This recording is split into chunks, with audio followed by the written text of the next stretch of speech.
I pulled up to the house I had called home for over 30 years, and my heart sank. The familiar colonial-style facade was gone, replaced by sleek modern lines and a fresh coat of gray paint. A massive for sale sign stood defiantly on the perfectly manicured lawn. "Dennis, what's going on? I didn't authorize this!"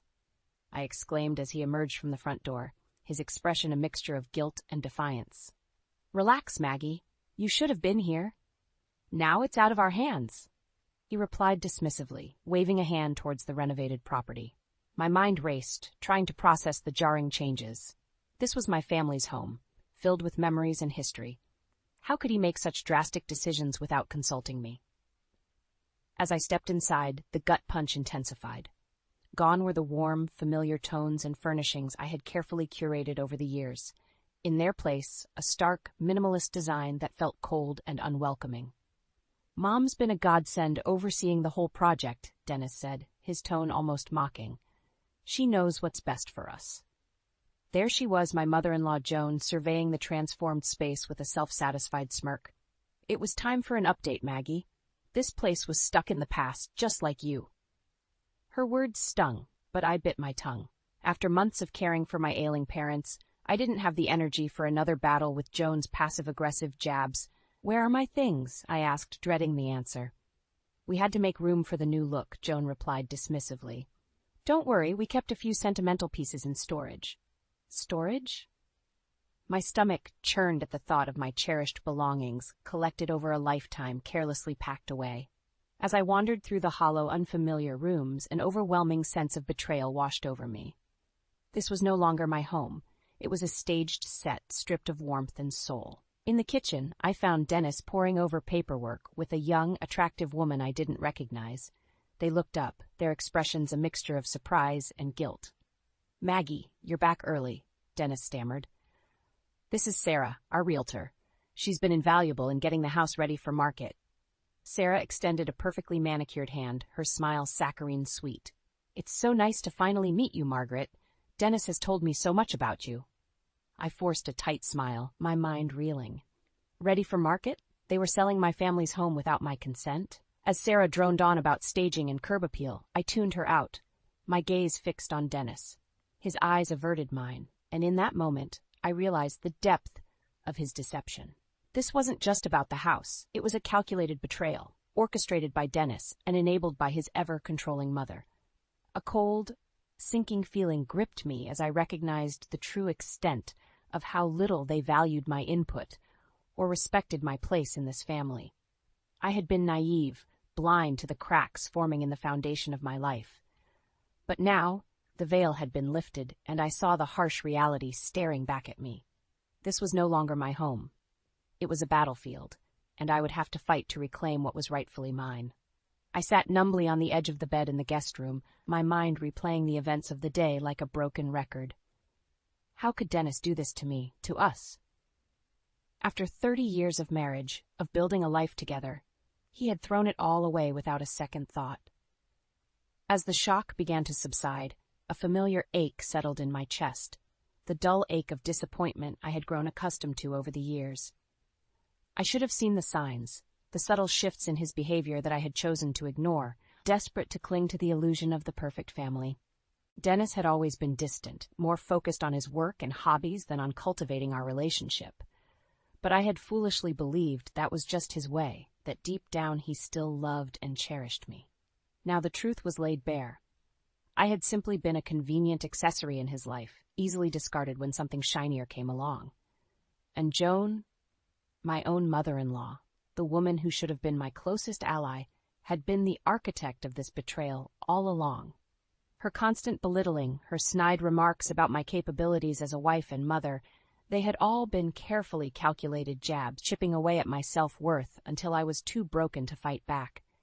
Tears stung my eyes as I remembered the countless times I had defended her to my own family, making excuses for her behavior.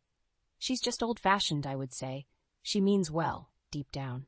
But the truth was, Joan had never accepted me as part of her family. To her, I was an interloper, a threat to the twisted, codependent bond she shared with her son. The sound of laughter from downstairs snapped me back to reality. Dennis and Joan, celebrating their victory over me, no doubt reveling in the spoils of their deception. My fists clenched involuntarily, a surge of anger replacing the sadness that had consumed me moments before. I thought of my parents, the way their faces had lit up when Dennis and I had first brought them to this house, our forever home. They had trusted him, believed in the life we were building together, and now their legacy, the home they had gifted us out of love, was being sold off like a piece of merchandise, all for Dennis's selfish gain. A renewed sense of determination washed over me. I would not let them win. Not this time. Rising from the bed, I began to gather my things, my mind already formulating a plan. First, I needed evidence, proof of Dennis's misdeeds that not even Joan could deny or spin in her favor. Then, I would rally my troops, the friends and family who had stood by me through thick and thin, the ones who had always seen through Joan's false pretenses. This was war, and I would fight with everything I had to reclaim what was rightfully mine, my home, my dignity, my life. Dennis and Joan had made the mistake of underestimating me, of believing I would simply roll over and accept their betrayal. Well, they were in for a rude awakening. As I zipped up my suitcase, a small, defiant smile tugged at the corners of my mouth. The battle lines had been drawn, and I was ready to show them just how strong I could be when pushed to my limits. This was only the beginning. I stared at the suitcase on the bed, my mind racing with 1,000 thoughts and emotions. Part of me wanted nothing more than to flee, to put as much distance as possible between myself and the toxic web of lies that had ensnared my life. But another part, the part that had been beaten down and gaslit for years, hesitated. Could I really just walk away from everything I had built? A familiar voice in the back of my mind whispered insidiously, "This is your fault, Maggie. If you had been a better wife, a better daughter-in-law, none of this would have happened." I squeezed my eyes shut, trying to drown out the voice that sounded eerily like Joan's. That wretched woman had spent decades chipping away at my self-worth, always quick with a backhanded compliment or subtle jab about my shortcomings. And Dennis, my so-called partner, had stood idly by, letting her toxic influence fester until it had poisoned our entire relationship. Flashes of memory assaulted me, moments I had tried so hard to forget. Joan criticizing my cooking at family dinners, her thin lips curled in a perpetual sneer. Dennis brushing off my concerns about her behavior, insisting I was overreacting, the way she had swooped in like a vulture when my parents fell ill, insinuating that I was an ungrateful daughter for needing to care for them. "If you cared enough about your own family, you wouldn't leave for months, Maggie," she had said, her voice dripping with false concern. At the time, I had bitten my tongue, too overwhelmed by the situation to stand up for myself. But now the memory ignited a spark of defiance deep within me. How dare she question my devotion to my family when she had spent years actively undermining and sabotaging my relationships? I thought of my parents, their faces etched with worry as I had left to tend to their recovery. They had trusted Dennis, believed that he would support me through that difficult time. Little did they know, he had used my absence as an opportunity to further his own selfish agenda, aided and abetted by his manipulative mother. A renewed sense of determination washed over me. I would not let them win. Not this time. If Dennis and Joan wanted a war, then a war they would get. Zipping up the suitcase with a decisive tug, I squared my shoulders and headed for the door. There would be no more running, no more hiding. It was time to gather my troops and fight for what was rightfully mine. My home, my family, my life. As I descended the stairs, I could hear Joan's shrill voice echoing from the kitchen, no doubt berating Dennis for his latest failure. A small, grim smile tugged at the corners of my mouth. They had no idea what was coming. I paused at the bottom of the stairs, taking a deep breath to steady myself. Then, with a newfound sense of purpose, I strode towards the kitchen, ready to face my adversaries head-on. No more Mrs. Nice Maggie. It was time to take back control of my life, no matter what it took. I strode into the kitchen, my heart pounding with a mixture of rage and determination. There they were, Dennis and Joan, seated at the table like a pair of co-conspirators, their expressions a blend of smugness and disdain. Well, if it isn't the prodigal daughter-in-law," Joan sneered, her thin lips curling into a familiar sneer, "to what do we owe the pleasure of your presence?" Before I could respond, Dennis cut in, his voice dripping with condescension. You have no idea what we've been through, managing everything you abandoned. He gestured broadly at the newly renovated space around us. We had to take matters into our own hands. I felt my hands ball into fists at my sides as I surveyed the changes they had made to my home. Our home. Gone were the warm, inviting tones and cherished family heirlooms I had carefully curated over the years. In their place, a cold, sterile aesthetic that felt utterly devoid of personality or sentiment. Where are my things? I demanded, fighting to keep my voice steady. Joan waved a dismissive hand. We need to move on, Maggie. This house isn't yours to hold us back any longer. Her words hit me like a physical blow, and in that moment the full weight of their betrayal crashed over me like a tidal wave. They had not only disrespected me, but they had desecrated the very legacy my parents had entrusted to us, the home they had gifted us out of love and trust.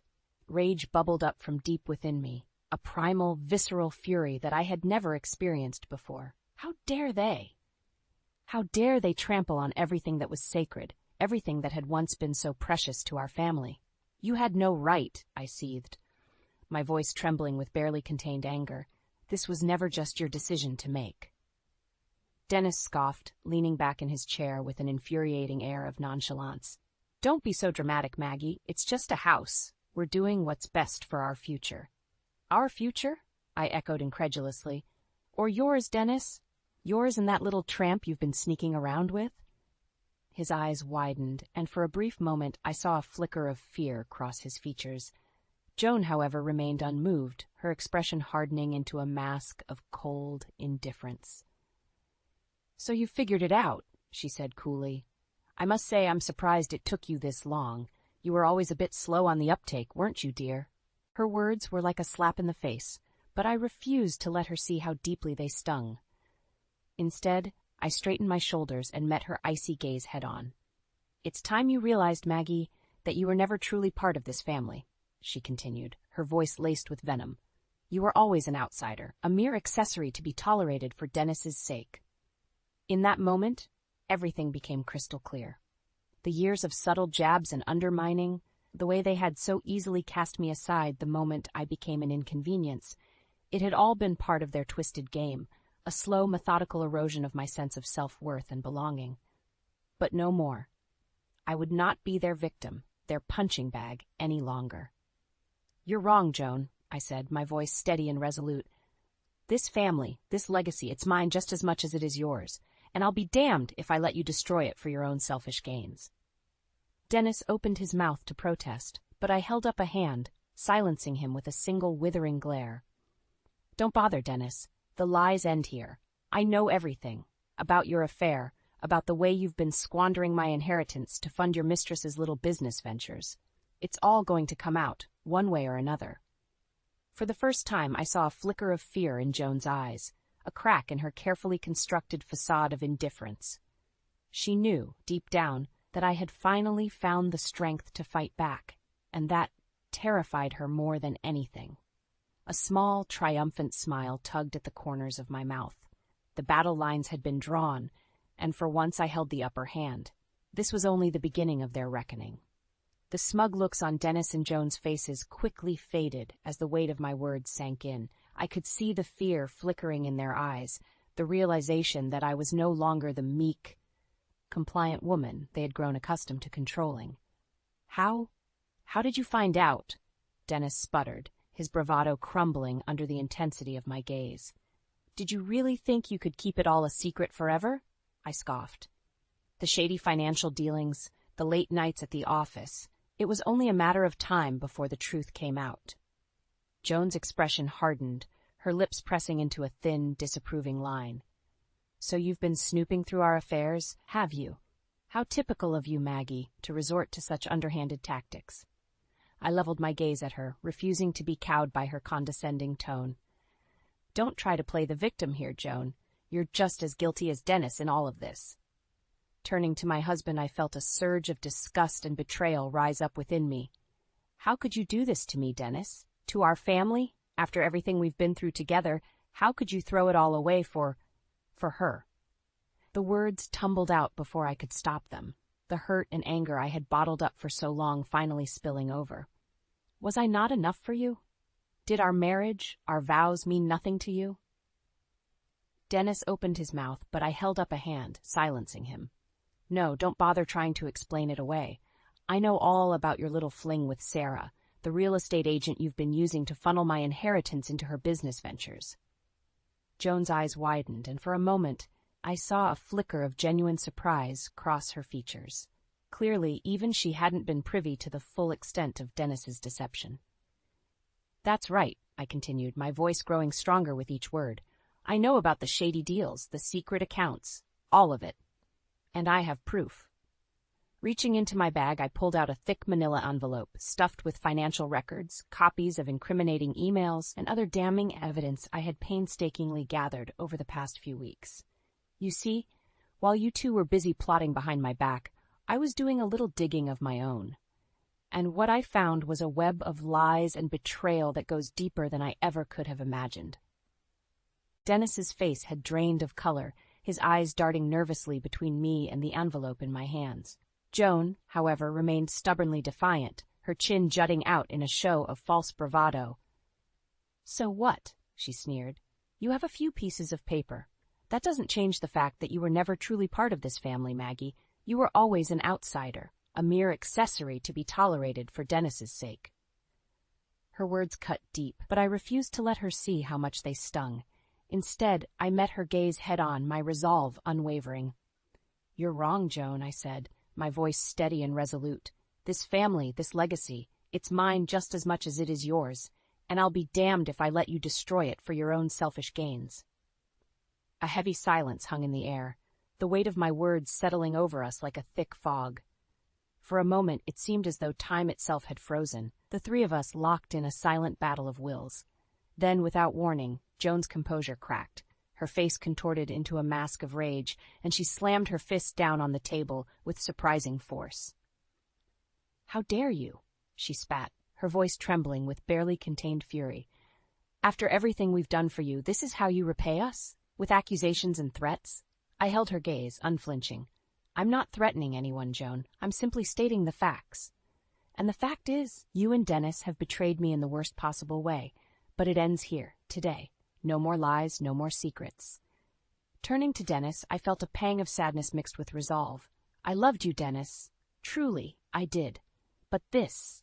I gestured around the cold, sterile room that had once been our warm, inviting home. This is too much. You've crossed a line that can never be uncrossed. His eyes pleaded with me, silently begging for forgiveness, but I had made up my mind. There was no going back, not after everything that had happened. It's over, I said, my voice heavy with finality. The life we had, the dreams we shared, it's all gone, Dennis, and you have no one to blame but yourself. With those words, I turned and walked away, leaving them to stew in the wreckage of their own making. It was time to start anew, to rebuild my life on my own terms, without the constant weight of their manipulation and betrayal holding me back. As I stepped out into the crisp evening air, a sense of liberation washed over me. The road ahead would be long and difficult, but for the first time in years, I felt truly free, and I would savor every moment of it. The weight of Dennis and Joan's betrayal hung heavy on my shoulders as I left the house that had once been my home. But even in the depths of my anger and hurt, a newfound sense of determination burned within me. I would not let them break me, not after everything they had put me through. My first stop was the storage unit where Joan had so carelessly stashed away my belongings.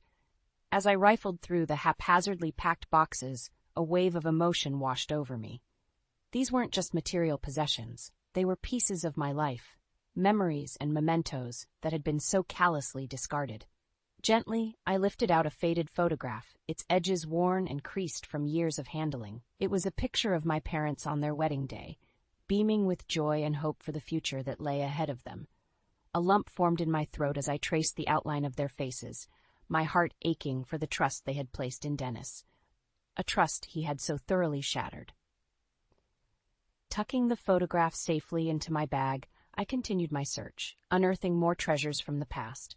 Old love letters from Dennis, souvenirs from our travels, even the tattered stuffed bear he had won for me at a carnival on our first date. Each item was a poignant reminder of the love we had once shared, a love that had been slowly poisoned by Joan's insidious influence and Dennis's own selfishness. But amidst the pain and heartache, a newfound sense of resolve took root within me. These mementos were not just reminders of what I had lost. They were proof of the life I had built, the sacrifices I had made, and the strength that had carried me through even the darkest of times. With a renewed sense of purpose, I began to gather the evidence I would need to expose Dennis and Joan's lies. Financial records, incriminating emails, anything that could shed light on the depth of their betrayal.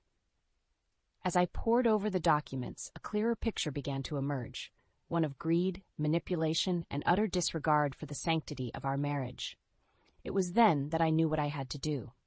I would not simply walk away and lick my wounds. No, I would fight back, rallying the support of those who had stood by me through thick and thin, those who had seen the truth of Dennis and Joan's actions long before I had been willing to open my eyes. One by one, I reached out to my closest friends and family members, laying bare the painful truth of what had transpired. And one by one, they rallied to my side, offering not just their sympathy, but their unwavering support and loyalty. I always knew there was something off about that woman, my oldest friend Beth spat, her eyes blazing with righteous fury. Just say the word, Maggie, and I'll make sure the whole town knows what kind of snakes they really are. Others echoed her sentiments, sharing their own stories of Joan's manipulative behavior and Dennis's increasingly erratic actions. It was as if a veil had been lifted, and suddenly the pieces all fell into place. I've been naive, yes, I admitted, my voice thick with emotion. But underestimating me is their biggest mistake. As the days passed, my network of allies grew stronger, each person bringing their own unique perspective and insights to the table. Together, we pieced together a damning portrait of Dennis and Joan's misdeeds, a tapestry of lies and deceit that would be impossible to ignore or refute. And through it all, a newfound sense of strength and resilience took root within me. I was no longer the meek, downtrodden woman who had allowed herself to be controlled and belittled for far too long. No, I was a force to be reckoned with, a woman who had reclaimed her power and her sense of self-worth. As I looked around at the faces of those who had rallied to my side, I felt a surge of gratitude and determination. This was no longer just about me. It was about standing up for what was right, about refusing to let the toxic influence of people like Joan and Dennis poison the lives of others. With a deep breath, I squared my shoulders and turned to face the battle ahead. It was time to take the fight to them, to expose their lies and their betrayal for all the world to see. And this time I would not be silenced or cowed. This time I would emerge victorious, no matter the cost. The day of reckoning had finally arrived. As I stood before the gathered crowd of family and friends, a hush fell over the room, all eyes fixed on me with a mixture of curiosity and concern. "Thank you all for coming," I began, my voice steady despite the butterflies fluttering in my stomach. "I know there have been rumors circulating, whispers of discord within our family, and today I'm going to lay bare the truth, no matter how painful it may be." A murmur rippled through the crowd, but I pressed on, undeterred. For too long I've been a victim of manipulation and betrayal at the hands of those closest to me. My own husband, Dennis, and his mother, Joan, have conspired against me, trampling on the sanctity of our marriage and our family for their own selfish gains. Gasps of shock and disbelief echoed through the room, but I refused to falter. This was my moment, my chance to reclaim the dignity and respect that had been so cruelly stripped away from me. "It's true," I continued, my voice growing stronger with each word. "Dennis has been carrying on an affair with a younger woman, using my own inheritance to fund her business ventures behind my back." Turning to face my husband, I felt a surge of righteous anger coursing through my veins. "How could you, Dennis? How could you betray everything we built together, everything we sacrificed for this family?" He opened his mouth to speak, but I silenced him with a single, withering glare. "And you, Joan," I said, shifting my gaze to my mother-in-law's stony expression. "You were supposed to be my ally, my support system. Instead, you enabled and encouraged Dennis's betrayal, driven by your own twisted, possessive love for your son." Joan's eyes narrowed, her lips curling into a familiar sneer. "How dare you speak to me like that, you ungrateful little—" "Enough," I thundered, cutting her off mid-sentence. "I've endured your insults, your belittling, for far too long, but no more. This house, this legacy, it isn't yours to destroy. It's my blood, sweat, and tears you've trampled on, all for your own selfish desires." A heavy silence hung in the air, the weight of my words sinking in for all to bear witness. I could see the shock and disbelief etched on the faces of those around me, the realization that the perfect family they had envied was nothing but a carefully constructed facade. "I have proof," I continued, holding up the thick manila envelope that contained the damning evidence of Dennis and Joan's misdeeds. Financial records, emails, photographs, all of it documenting the depths of their betrayal. Slowly, I began to circulate the documents, allowing each person to see for themselves the ugly truth that had been hidden for so long. Whispers and gasps of outrage rippled through the crowd, and I knew in that moment that the tide had turned. Dennis stepped forward, his eyes pleading with me for forgiveness. "Maggie, please, let me explain." But I cut him off with a sharp shake of my head. "There's nothing to explain, Dennis. You made your choices, and now you have to live with the consequences." Turning back to the crowd, I drew myself up to my full height, a newfound sense of strength and resolve coursing through my veins. "This is not the end," I declared, my voice ringing out with conviction.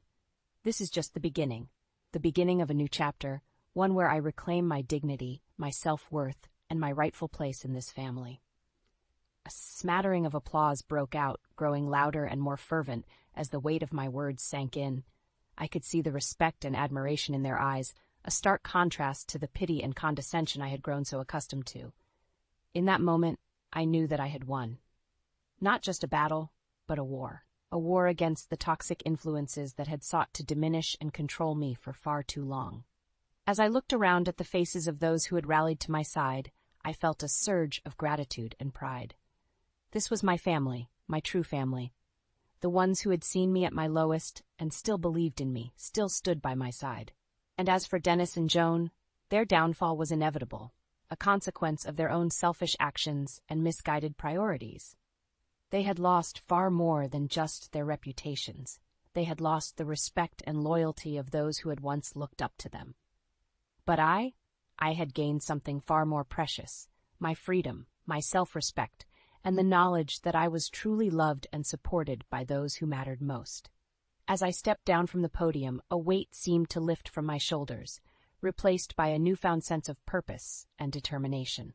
The road ahead would be long and difficult, but for the first time in years, I felt truly alive, unburdened by the chains of manipulation and deceit that had held me captive for far too long. This was my moment, my chance to start anew and rebuild my life on my own terms. And as I looked towards the future, I couldn't help but feel a sense of excitement and possibility. After all, the best revenge is living well, and that's exactly what I intended to do. The aftermath of my public confrontation with Dennis and Joan was both exhilarating and exhausting. As I stepped out into the crisp evening air, I could feel the weight of years of pent-up anger and resentment finally lifting from my shoulders. "Maggie, over here!" I turned to see Beth waving me over, a broad grin splitting her face. She enveloped me in a fierce hug, her eyes shining with pride. "You were incredible in there," she said, giving my arm a gentle squeeze. "I've never seen you so strong, so confident." A small smile tugged at the corners of my mouth. I'll admit, it felt pretty damn good to finally stand up to those two.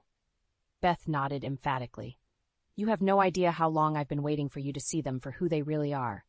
That mother-son duo has been nothing but trouble from the start." Her words rang true, and I felt a pang of regret for all the years I had spent making excuses for their behavior, turning a blind eye to the toxicity that had slowly poisoned my life. "Well, no more," I said firmly. "That chapter of my life is over. It's time for me to start fresh, to rebuild on my own terms." Beth beamed at me, her expression a mixture of admiration and relief. "I'm so proud of you, Maggie. You've come such a long way from the woman who used to let Joan walk all over her." I nodded, my mind drifting back to those dark days when Joan's constant belittling had left me feeling small and insignificant. But now, in the wake of my public triumph, I felt a newfound sense of strength and self-worth. "I've learned that true family stands by you, not controls you," I said, squeezing Beth's hand gratefully, "and I'll never let anyone walk over me again." As the weeks passed, I found myself reconnecting with old friends and family members who had rallied to my side during my darkest hours. Their support and encouragement buoyed me, reminding me that I was far from alone in this new chapter of my life. And as for Dennis and Joan, well, let's just say the aftermath of their exposed misdeeds was far from pretty. The once revered family name had been dragged through the mud, their reputations in tatters. I would catch glimpses of them around town, their expressions sullen and defeated, as if the weight of their own actions had finally caught up to them. But I refused to let their downfall consume me. Instead, I focused on rebuilding my life, one piece at a time. I reclaimed my cherished belongings from storage, carefully restoring the warmth and familiarity to the house that had once been my home. And slowly, steadily, I began to heal. Not just from the betrayal, but from years of emotional abuse and manipulation. It wasn't an easy journey, of course. There were moments when the pain and anger threatened to overwhelm me, when the temptation to wallow in bitterness was almost too strong to resist. But each time I would remind myself of how far I had come, of the strength and resilience that had carried me through the darkest of times. And as the months passed, something remarkable began to happen. The whispers and sideways glances that had once followed me gradually faded, replaced by nods of respect and admiration. It seemed that my public stand against Dennis and Joan had struck a chord with others who had suffered in silence, and my story had become a beacon of hope for those trapped in their own toxic situations. "It's good to see you back, Maggie," an old acquaintance remarked one day as I passed her in the grocery store. "Stronger than ever." I smiled, feeling a surge of pride and gratitude. "Thank you. It hasn't been easy, but I've learned that true strength comes from within, and from surrounding yourself with people who truly care about you." As I made my way home, my arms laden with bags of fresh produce and the promise of a new recipe to try, I couldn't help but marvel at how far I had come. The woman I was today was a far cry from the meek, downtrodden soul who had once allowed herself to be defined by the cruelty of others. No, I was a survivor, a fighter, a woman who had reclaimed her power and her sense of self-worth. And as I looked towards the future, I felt a sense of excitement and possibility that had been absent for far too long. This was my life, my story, and I was the author of my own destiny. The road ahead might be long and winding, but for the first time in years, I felt truly alive, unburdened by the weight of others' expectations and manipulations. As I stepped through the front door and into the warm embrace of my newly reclaimed home, I couldn't help but smile. This was just the beginning, the first chapter in a story that promised to be filled with adventure, growth, and the kind of hard-won wisdom that can only come from surviving the darkest of storms. And I couldn't wait to see what the future had in store.